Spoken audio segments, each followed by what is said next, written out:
The recently released Sigma 24mm f1.4 DGDN has proven itself already to be a solid 24mm, but can it stand up to the likes of the Sony 24mm f1.4 G Master? Well, today we're going to find out. Boxes, I cannot fit in the boxes. Stop it, quitting was never an option. Exhausted, this passion is never exhausted.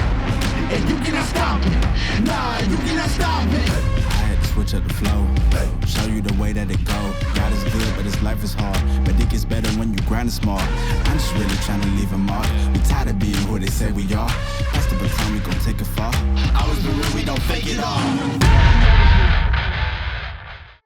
In terms of features, these lenses share a number of similarities. Both lenses are fully dust and weather sealed and include an MF to AF switch, a customizable AF lock button, and a declickable manual aperture ring. Sigma have gone one step further though and added a lock switch to their lens to allow you to keep the aperture dial fixed into auto mode when not in use. And there's also a manual focus lock switch that allows you to deactivate the manual focus dial to prevent you from accidentally shifting the focus, which is pretty handy. Although both lenses do accept screw-on filters, the Sigma also includes a slot for rear-mounted filters too, whilst the Sony lens doesn't. As you would expect from these brands, both options are immaculately built and are predominantly constructed from metal. Although they're both very similar in size, it's worth mentioning that the Sony is almost 100 grams lighter than the Sigma. Both lenses are nice and responsive when focusing manually, and there's no noticeable delay or lag, which is good news. The only real difference between these two options is that the Sigma has a slightly longer throw than the Sony, which means you have to over-rotate your wrist slightly in order to complete longer focus pulls. So when handing out points for both build quality and handling, for me, both of these lenses deserve a point in each of the rounds because both are clearly premium lenses with a wealth of handy features. In terms of price, the Sigma is not far off being half the price of the Sony, so I think it's safe to say that the Sigma takes the point for being the best value for money option. When it comes to autofocus in good lighting conditions, both lenses are quick to focus, though I was slightly shocked to find out that the Sigma is actually noticeably faster than the Sony and is able to lock onto targets in a heartbeat. In low light conditions, neither lens showed any signs of hunting, and they both seem completely unfazed by the significant drop in light. When shooting wide open in continuous burst mode, almost all of the shots I took with these two lenses were sharp and in focus, so a pretty impressive performance across the board,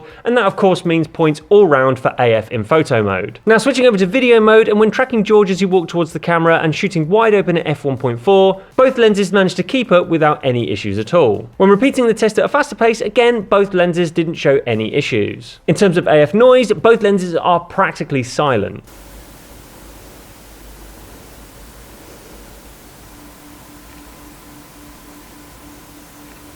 Unfortunately, both of these lenses do suffer quite heavily from focus breathing, which isn't ideal for videographers. Though of course, if you do own one of the newer Sony cameras like the Sony a7 Mark IV that I've been using for this test, then you will be able to use the focus breathing compensation settings on your camera to combat this effect. But only with the Sony G Master lens, because currently this setting is only compatible with Sony glass and not third-party lenses. But in any case, seeing as both lenses have put in yet another quality performance, it's points all round. In our Bokeh balls test, the Sigma lens provides perfectly rounded balls at the centre, whilst the Sony offers cat's eye shaped orbs across the majority of the frame. That said though, it's worth noticing that on closer inspection, the Sigma features a distinct onion ring effect and haloing in the Bokeh balls, whilst the Sony result is much cleaner in comparison. And as a result of this, in terms of general bokeh quality, the Sony results are much smoother with less texture than the Sigma, even when shooting wide open at f1.4. And so I think that this means that the Sony deserves the point for bokeh in this round. Both lenses offer solid protection from ghosting and artifacting in strong lighting, which is good to see, and they also come included with lens hoods in the box for a further level of protection. On a longitudinal chromatic aberration test, both lenses provided pretty clean results with only a very subtle teal tint at the top of the Sigma chart and a slightly more noticeable lime green fringe at the top of the Sony one. Below the area of sharp focus, both lenses exhibit a very subtle red tint. Out in the real world though, both of these lenses are an absolute joy to use, and I really didn't come across any major issues when shooting out in the streets of London. Both lenses feel incredibly well balanced on the front of my Sony a7 Mark IV, and that meant that they were both super comfortable to shoot with for long periods of time. Although a 24mm lens isn't really considered a conventional choice for portraits, I've kind of fallen in love with this focal length recently for taking environmental portraits. It's slightly wider than the 35mm lens that is usually my go-to lens for this type of thing, and it allows you to pack more of your surroundings into the frame, which ultimately makes for a more interesting composition. And that's particularly true when shooting in an urban environment like I was for this shoot. Now, although both of these lenses are able able to focus quite close up. When you do this, you will of course start to distort your subject's facial features. So if you want to avoid this kind of thing, you will need to ensure that you're at least a few paces away from them. Though that said, you can always just decide to rip up all the rules and use distortion creatively to achieve an edgy feel to your images.